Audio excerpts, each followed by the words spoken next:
अस्सलाम वालेकुम, मैं हूँ आपकी होस्ट अक्सा आरिफ ज़मीन वाला के प्लेटफॉर्म से। और आज हमारे साथ यहाँ मौजूद हैं बिन एहसान के ओनर सर फ़ाहद एहसन साहब। और आज हम उनसे कुछ सवालात पूछेंगे जो कि अक्सर क्लाइंट्स के जहन में होते हैं और वो हमसे करते भी हैं। तो आज हम इन प्रोजेक्ट्स के जितने भी सवालात आप लोगों के जहन में हैं उन्हें हम क्लियर करने की कोशिश करेंगे, वो भी खुद बिन एहसान के ओनर सर फ़ाहद एहसन के ज़माने। सर, हम चाहते हैं कि पहले आप हमें कुछ अपने बारे में बताएं कि आपके क्या एक्सपीरियंसेस रहे बिन एहसान से पहले, और आपने क्या अचीवमेंट्स थी आपकी, और फिर आपने किस तरह बिन एहसान का प्रोजेक्ट जो है लॉन्च किया। देखें, सबसे पहले हमने स्टार्ट लिया था स्टार मार्केटिंग के साथ ना गवादर में। जब उनका एक प्रोजेक्ट था तो वहाँ से हमने अपनी स्टार्टिंग की। जब गवादर गए 2006 में हमने गवादर सी व्यू हाउसिंग स्कीम की बुनियाद रखी, मैं और मेरे जो बड़े भाई हैं फैसल एहसान। तो 2007 में हमने NOC ली और वहाँ से हमने स्टार्ट लिया गवादर से एज अ बिल्डर लाइन। लेकिन बिन एहसान की जो बुनियाद रखी वो हमने रखी 2017 में। बिन एहसान मेरे वालिद का नाम पे, तो उनकी डेथ के बाद फिर हमने बिन एहसान अपना नाम चेंज किया। प्रोजेक्ट के नाम फिर गवादर सी व्यू रहे, बिन एहसान ग्रीन सिटी, बिन एहसान ग्रीन सिटी फेज़ 1 और बिन एहसान ग्रीन वैली। अब जितने भी प्रोजेक्ट हैं वो सारे हमारे वालिद के नाम। बिन एहसान आपने कब लॉन्च किया और क्या विजन था आपके जहन में बिन एहसान को लेकर कि आपने किस तरह से कोई सोसाइटी डेवलप करनी है और कहाँ डेवलप करनी है? देखें, हम 2006-07 में जब गवादर में उतरे तो हमारी कोशिश ये थी कि हम अच्छे से अच्छा डेवलप कर सकें। लेकिन बदकिस्मती से गवादर की वो पोजीशन नहीं हो सकी। कुछ पाकिस्तानी हालात, कुछ सियासी हालात कुछ ऐसे हो गए कि वहाँ हम डेवलपमेंट नहीं कर सके। लोगों में एक खौफ होता था कि वो इन्वेस्टमेंट करते थे, लेकिन एक डर होता था उनमें कि पता नहीं हमारा ये जो इन्वेस्टमेंट है वो सेफ हाथों में है, हमें प्लॉट मिल पाएगा या नहीं मिल पाएगा। तकरीबन जब से हमने ये काम स्टार्ट किया तो लोगों के सवालात की एक बौछार रहती थी। तो हम भी ये चाहते थे कि कोई ऐसी चीज़ हम करके दें कि जो बिल्डरों पे ये सवालात आते हैं हम उसको क्लियर कर सकें। तो एक बुनियाद हमने रखी। 2017-18 में हमने बिन एहसान ग्रीन सिटी फेज़ 1 लॉन्च किया। तो वही एम लेके हम कराची उतरे। कराची हमारा होम ग्राउंड था। तो हमारी पूरी कोशिश ये थी कि हम जो लोगों का एक वादा होता है कि बिल्डर का कि कम से कम टाइम में उसको डिलीवर कर सकें, यही एम था कि बिन एहसान की हमने बुनियाद रखी और यही चीज़ लेके चले कि हम लोगों से जो वादा कर रहे हैं, लोगों की जो मुश्किलात होती हैं कि हम बिल्डर से ख़रीद तो रहे होते हैं लेकिन हमें प्लॉट नहीं मिलता, हमें पोजीशन नहीं मिलती, अच्छी डेवलपमेंट नहीं मिलती, हमें डॉक्यूमेंटेशन प्रॉपर नहीं मिलते।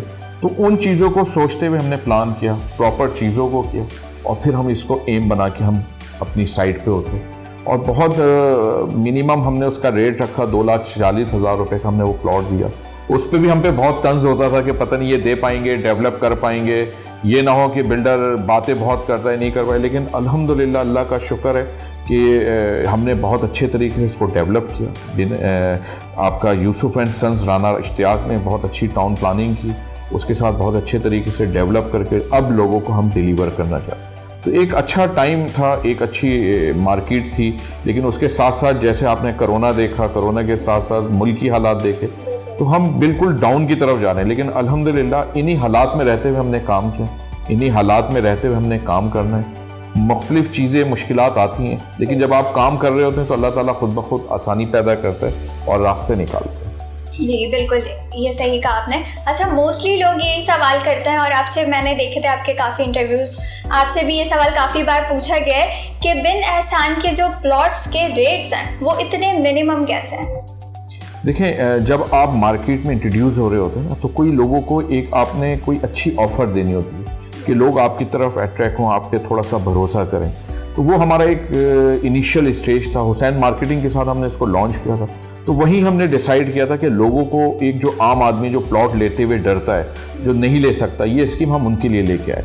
हमने थीम भी ये रखी कि प्लॉट आप ख़रीदें, पैसे हम देंगे। उस वक्त 7.5 लाख रुपए मालियत का ये प्लॉट था, जिसमें हमने 2,40,000 में हमने ये प्लॉट दिया था। यानी कि बुकिंग एलोकेशन कन्फर्मेशन पे हमने उनको ये प्लॉट दे दिया था। वो एक टाइम ऐसा था कि हम पे बड़ा बर्डन था, कोरोना शुरू हो गया था, अपनी इज्जत भी बचानी थी, जो लोगों से वादा था वो भी हमने देखना था। लेकिन अल्लाह का शुक्र, अल्लाह का करम रहा कि हमने जो थीम बनाई, जो वादा किया, हमने लोगों को पूरा किया कि डेवलपमेंट जैसे जैसे होती गई प्लॉट की वर्थ बढ़ती गई। अब वो टाइम नहीं रहा कि हम ऑफिस में बैठ के नक्शे खोलें और लोगों को दिखाएं, हम ख्वाब दिखाएं। अब लोग फिजिकली आते हैं, साइट को देखते हैं, विजिट करते हैं, क्या डेवलपमेंट चल रही है, क्या टाउन प्लानिंग है। तो उसको मद्देनज़र रखते हुए हमने एक थीम बनाई और अल्लाह ताला ने उस थीम को कामयाब। बेशक। अच्छा, मैं एक और सवाल ये पूछना चाहूँगी कि बिन एहसान ग्रीन सिटी और बिन एहसान ग्रीन वैली में क्या फ़र्क है? ये दो मुख्तलिफ प्रोजेक्ट हैं, दो मुख्तलिफ साइड हैं। अगर आप कराची से हैदराबाद की तरफ मूव कर रहे हैं तो दो साइड है हमारी, बिन एहसान ग्रीन सिटी और ग्रीन सिटी फेज़ 1, वो राइट और लेफ़्ट दोनों तरफ है। अच्छा, आप अगर इस वक्त देखें M9 दोनों तरफ से कीमती तरीन होता जा रहा है। अगर आप कराची से नूरियाबाद जा रहे हैं और हैदराबाद से कराची की तरफ आ रहे हैं, तो हमने दो प्रोजेक्ट कराची से हैदराबाद जाने की तरफ बनाए और एक वैली जो हम लेके आ रहे हैं वो हैदराबाद इंटीरियर सिंध से आने वाले जो लोग हैं वो उनके लिए और उन्हीं के हैंड पे बना रहे हैं कि जब आप हैदराबाद से कराची की तरफ आ रहे हैं तो ये एक पूरी टाउन प्लानिंग है। इसमें हमने मेहनत बहुत की है। एक ये बड़ा प्रोजेक्ट हमारा, इसकी टाउन प्लानिंग हमने मुख्तलिफ जगहों से, मुख्तलिफ शहरों से, मुख्तलिफ हाउसिंग स्कीमों से मद्देनज़र रखते हुए कि वहाँ क्या प्रॉब्लम थी, यहाँ हम क्या कर सकते हैं, हम इसको किस तरीके से चेंज कर सकते हैं, कितनी बड़ी रोड्स हम बना सकते हैं, हम एजुकेशन के हवाले से इसमें क्या काम कर रहे हैं, तालीम के लिहाज से, आपके सेहत के लिहाज से, तो प्रॉपर एक शहर आबाद करने जा रहे हैं। तो इसमें एक टाइम तो लगता है, आपके मुल्की हालात, फिर जिस थीम को हम फॉलो कर रहे हैं उसमें सबसे बड़ा जो इस वक्त मुश्किलात आ रही हैं वो आपके सरिये पे रेट, आपके सीमेंट मटेरियल महंगा होना, तो ये चीज़ें हैं।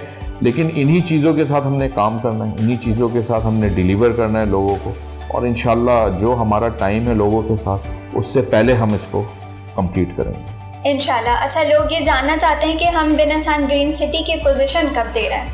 देखिए, बिन एहसान ग्रीन सिटी तकरीबन हमें 1 साल हो गया इस पर वर्क करते हुए, और अल्हम्दुलिल्लाह जो हमारी वो साइड है, अगर लोग उसको विज़िट करेंगे तो जितना सिटी में हमने 1 साल के अंदर डेवलप किया, इसी 1 साल के अंदर हम वैली को डेवलप करने का पूरा हमारा इरादा है। क्योंकि हमारी बेसिक वजह जो ये है कि हमारे पास मशीनरी अपनी है, लेबर अपनी है, टाउन प्लानिंग हमारी अपनी है। तो वो जो टाइम हमारा रेंटल बेसिस का है, जो हमारा 8 से 12 बजे तक का टाइम होता है, हमारे पास 8 से पूरा 6 बजे तक का टाइम है। तो हमारा जो टारगेट है कि हम 3 साल का हमने लोगों को टाइम दिया, लेकिन अपने कंपनी में हमारे बिन एहसान में जो हमने टारगेट लिया है वो 1 से 1.5 साल का टाइम दिया हुआ है कि हम 1 से 1.5 साल के अरसे में इसको कंप्लीट करें। ठीक है। अच्छा, मेरा एक ये सवाल भी था कि जैसे और सोसाइटीज़ हम देखते हैं, पहले कमर्शियल प्लॉट्स वगैरह, हमारी जो कमर्शियल चीज़ें होती हैं वो फंक्शनल हो जाती हैं, तो क्या बिन एहसान में भी हम इसी तरह करेंगे, पहले कमर्शियल को फंक्शनल करेंगे? देखें, असल में टाउन प्लानिंग जो होती है ना, पहले आबादकारी होती है। आबादकारी भी उस वक्त होती है कि स्कूल, एजुकेशन, मेडिकल सेंटर वगैरह ये सारे, उसके बाद लोग देखते हैं कि हाँ भाई हम आबादी की तरफ आ रहे हैं। फिर कमर्शियल एक्टिविटी उसके साथ साथ चल रही होती है। कमर्शियल एक्टिविटी के लिए ना आपको डेवलपमेंट बहुत ज़रूरी है कि आपका रोड नेटवर्क बना हुआ, आपकी एम्यूनिटीज़ आई हुई हो, आपके बिजली पानी पे काम हुआ हो। तो हमारा जो फोकस है वो पहले अपनी डेवलपमेंट पे, कि जब चीज़ डेवलप होगी तो कमर्शियल एक्टिविटी बढ़ेगी, जब कमर्शियल एक्टिविटी बढ़ेगी तो फिर रोज़गार, ये सारी चीज़ें होती हैं। थोड़ा सा टाइम लगता है, लेकिन इंशाअल्लाह ताला जो हमारी थीम है जिसको हम फॉलो कर रहे हैं, जो हम तरीक़ेकार पे चल रहे हैं, जो हमने गवादर में सीखा, जो दूसरे शहरों में सीखा, उसी को फॉलो करते करते करते आहिस्ता आहिस्ता ये सारी चीज़ों को हम देखें। बिन एहसान की वो कौन सी फैसिलिटीज़ हैं और कौन सी एमिनिटीज़ हैं जो उसे दूसरे प्रोजेक्ट से मुनफरिद बनाती हैं? देखें, बिन एहसान ग्रीन सिटी को अगर आप फोकस करते हैं तो वो हम कराची की आबादी को देखते हैं, कराची से जो लोग मूव हो रहे हैं। अगर आप नूरियाबाद को सेंटर रखते हैं, नूरियाबाद एक इंडस्ट्रियल जोन है जो अच्छा बड़ा इंडस्ट्रियल जोन हमारे कराची का एक बड़ा साइट 2 और साइट 3 के हवाले से चल रहा है। तो इंडस्ट्रीज़ के हवाले से कराची से भी लोग वहाँ पे आके काम करते हैं, हैदराबाद और इंटीरियर सिंध से भी आके आबाद वहाँ पे काम करते हैं। हमने जो प्रोजेक्ट्स बनाए हैं कराची से अगर नूरियाबाद पे काम करें तो उनके लिए हमने बिन एहसान ग्रीन सिटी और ग्रीन सिटी फेज़ 1 को हम फोकस किए हुए। अगर आप सिंध के हवाले से देखते हैं, हैदराबाद के हवाले से देखते हैं, तो हम वैली को फोकस करते हैं। देखिए, दो एक बड़े शहर के दरमियान में एक इंडस्ट्रियल जोन है। इंडस्ट्रियल जोन जहाँ पे होता है फिर उसके साथ साथ आपको आबादी चाहिए, आबादी के साथ साथ आपकी जब आबादी आती है तो फिर एजुकेशन है, वही आपके हॉस्पिटल हैं। तो ये सारा फोकस हम करके चल रहे हैं कि अगर कराची से शहर बढ़ रहा है तो हम कहाँ पे मौजूद हैं, हैदराबाद से अगर शहर बढ़ रहा है तो हमारी कौन सी हाउसिंग स्कीम है। फिर लोग आके खुद देखते हैं कि वहाँ पे क्या क्या चीज़ें हम फैसिलिटेट कर रहे हैं। हमने 60% को फॉलो नहीं किया, हमने 27 से 30% हमने रेजिडेंशियल एरिया रखा है, हमने पार्क्स खुले रखे हैं, रोड्स बड़ी रखी हैं। फिर एम्यूनिटीज़ पे अगर हम आते हैं तो हमारे हॉस्पिटल पे हमने जो मेडिकल सेंटर है उस पर हम अलग मेहनत कर रहे हैं ना, कि हमने उसको किस तरीके से चलना है। अगर आप कराची में देखें तो पिछले 30 सालों में कोई बड़ा हॉस्पिटल नहीं बना। अगर आप एजुकेशन पे बात करें तो कराची में कोई बड़ी यूनिवर्सिटी, कोई ऐसी चीज़ नहीं आई। तो हम उन चीज़ों को फोकस करें कि जहाँ तक हमारी मैनेजमेंट का किरदार है कि हम किस किस के साथ इस वक्त मिल के काम कर रहे हैं, एजुकेशन के हवाले से, मेडिकल के हवाले से, तालीम के हवाले से, सबको फोकस करके एक हमारा है टारगेट कि हम उसको बराबर करके लेके चलें। जैसे आपने सिटी में देखा होगा कि हमने हॉस्पिटल का प्लॉट जो था वो डॉक्टर अब्दुल कदीर साहब को दिया। तो हमारी कोशिश यही है कि हमारी जो साइड है, हमारे जो कॉलोनी है, उसके अंदर काम हो हेल्थ के हवाले से, तालीम के हवाले से, ताकि आने वाला जो मुस्तकबिल, आने वाले जो बच्चे देखें हमारे जो चीज़ें काम आई वो हमारे वालिदैन ने जो प्लॉट्स की वो हमारे काम आई। तो इंशाअल्लाह ताला हम जिस डिलीवरी की तरफ जा रहे हैं, जिस लोकेशन की तरफ जा रहे हैं, लोगों को पसंद आएगा और लोग खुद लेना चाहेंगे। हमारी भी ख्वाहिश होगी कि लोग आएँ, हमारी डॉक्यूमेंटेशन देखें, हमारी प्लानिंग देखें, उसके बाद अपना फैसला करें। बिन एहसान की सोसाइटीज़ को फंक्शनल होने में कितना टाइम लगेगा? देखिए, हमने जो टाइम दिया था लोगों को 3 साल का टाइम दिया था कि 2020 में हमने इसको लॉन्च किया था। 1.5 साल का अर्सा हमारा कोरोना की वजह से डिस्टर्ब हुआ, फिर भी उसके बावजूद भी हमने 1 साल के अंदर इसको डेवलप किया।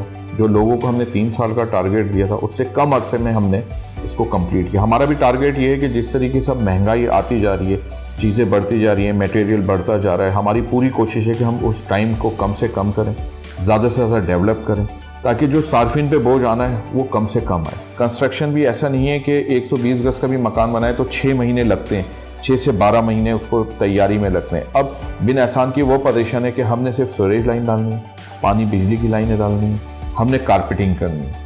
तो बहुत सारा हमारा काम इस वक्त हो चुका है, जो है वो हम कंस्ट्रक्शन के साथ साथ भी कंप्लीट करेंगे। तो कोशिश हमारी यही है। इसी तरह वैली को हम देख रहे हैं कि जो लोगों को हम टाइम दे रहे हैं 3 साल, उसको कम करके हम साल से 1.5 साल 2 साल के अरसे में हम उनको डिलीवर कर सकें।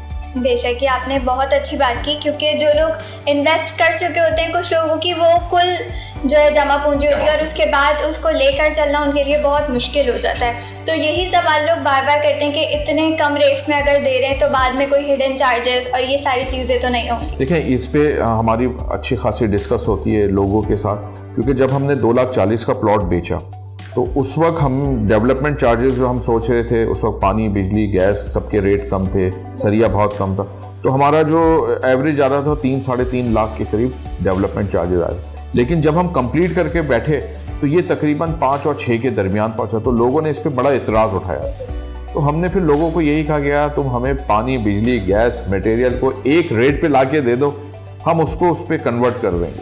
तो ये इस वक्त मुश्किलात हैं कि हमारी अपने जो अलॉटीज़ हैं, हमारे जो सार्फिन हैं, उनसे हमारी कमिटमेंट ख़राब हो रही है, क्योंकि आपका कोई भी चीज़ सेटल नहीं है।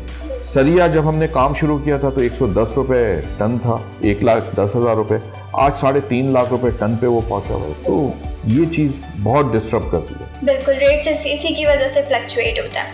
इन्वेस्टर्स के लिए क्या बेनिफिट्स हैं हमारे पास? देखें, इन्वेस्टर अमूमन जो होता है वो शॉर्ट टाइम के लिए आता है। वो बिल्डर के लिए बेनिफिट ये होता है कि उससे हमारे पास जो अमाउंट आ रहा होता है हम अब उसको डेवलपमेंट पे लगा रहे होते हैं।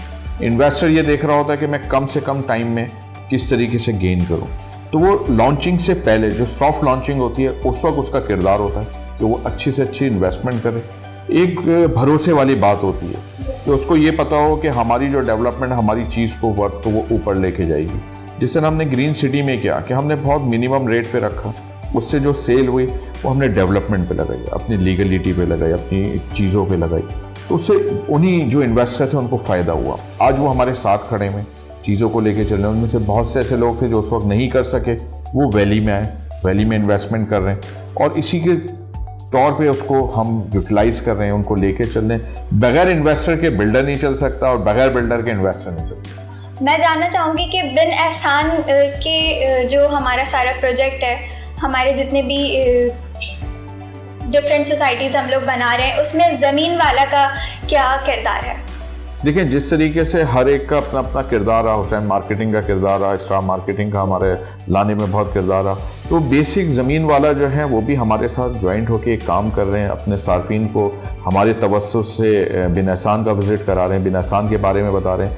ये सबसे बड़ा किरदार होता है, क्योंकि जब कोई प्रोजेक्ट की मार्केटिंग कर रहा होता है, चाहे ज़मीन वाला हो या कोई भी हो, उनके ऊपर जिम्मेदारियाँ होती हैं। उनके भी अंदर एक खौफ होता है कि पता नहीं बिल्डर डेवलप कर पाएगा या नहीं डेवलप कर पाएगा। लेकिन अल्हम्दुलिल्लाह हमने सबसे पहले ज़मीन वाले को मुतमईन किया कि भाई तुम देखो, पहले जगहों को देखो, चीज़ों को देखो, डेवलपमेंट देखो, डॉक्यूमेंटेशन देखो, उसके बाद अपनी मार्केटिंग स्टार्ट करो। तो अल्हम्दुलिल्लाह पहले इन लोग मुतमईन हुए, चीज़ें देखी, उसके बाद फिर ये अपने अपने सार्फिन को लेके चले। आज बिन एहसान ज़मीन वाला एक टीम होकर काम कर रहे हैं। इसी तरीके से हमारे साथ बहुत सारी टीमें शामिल हैं। हमारे हेड ऑफिस में बहुत सारी टीमें काम कर रही हैं, कराची में बहुत सारी टीमें काम कर रही हैं, मुख्तलिफ हाउसिंग स्कीमों में, बड़ी हाउसिंग स्कीमों में हमारी टीमें काम कर रही हैं। तो एक अच्छा है कि लोगों को रोज़गार मिल रहा होता है, बहुत सारी चीज़ें आपके साथ चल रही होती हैं। तो मैं नहीं समझता कि जितने अच्छे लोग आपके साथ जुड़ेंगे उतना अच्छा आपका काम है। बेशक ऐसे ही है। तो इसी के साथ हम अपने इंटरव्यू को ख़त्म करते हैं और हम उम्मीद करते हैं कि बिन एहसान और ज़मीन वाला की ये जो एक कोलैबोरेशन है वो इसी तरह से चलती रहे और हम कामयाबी तक पहुँचें इंशाल्लाह।